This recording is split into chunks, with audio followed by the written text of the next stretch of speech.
আজ এসছি মায়ের শেষ পর্ব নিয়ে। আজ মা আমাদের ছেড়ে চলে যাবে, আবার 365 দিন পর মা আমাদের বাড়িতে আসবে। যাই হোক, সেই দিনটা সকাল থেকে শুরু হয়েছিল পুজো। সকালে মায়ের আবার পুজো শুরু হয়। তো তারপর মায়ের পুজোর পরে মায়ের আরতি হচ্ছে। এখানে দেখতেই পাচ্ছ তোমরা, মায়ের আরতি হচ্ছে। তোমরা একটু মায়ের আরতি দেখো।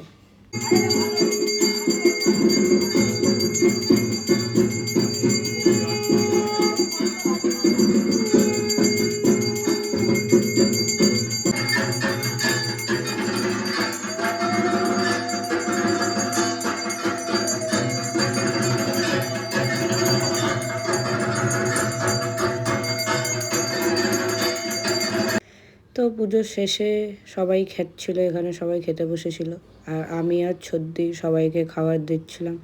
আজকে দুপুরের মেনুতে ছিল হচ্ছে ভাত, ডাল, তারপর আলু ভাজা, তারপরে হচ্ছে পটল দিয়ে আলু দিয়ে তরকারি, আর পোস্ত, চাটনি, পাঁপড়, এটাই ছিল। আর ছিল মিষ্টি। তো এখানে সবাইকে আমি আর ছদ্দি খেতে দিচ্ছিলাম। বাবাও দিচ্ছিল, বাবা আমাদের হেল্প করছিল আর সেদিনকে।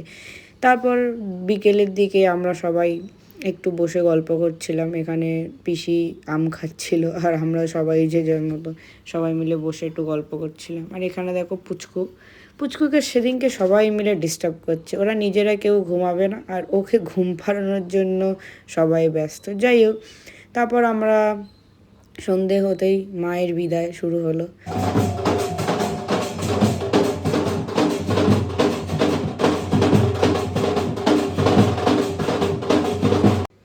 তারপর এখানে মায়ের বরণ হচ্ছিল। মায়ের বরণটাও একটু দেখো তোমরা।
তো বরণ শেষে এবার হচ্ছে মায়ের বিদায়ের পালা।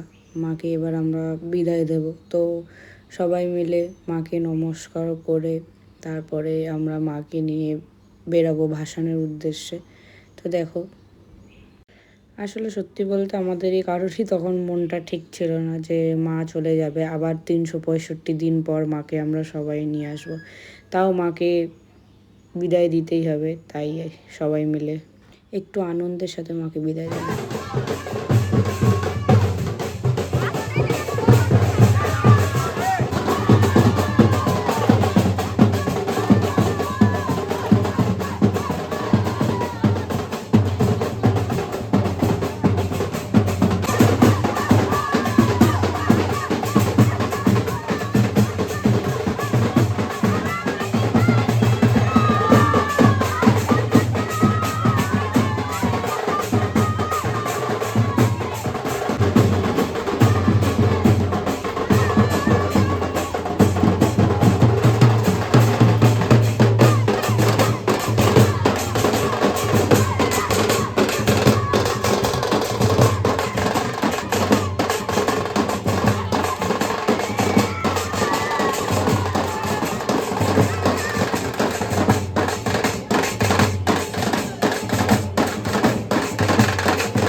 নাচ দিয়ে আজকের ভিডিওটা শেষ করলাম। সবাই লাইক, কমেন্ট অ্যান্ড সাবস্ক্রাইব করে দেবেন। টাটা, ভালো থাকবেন।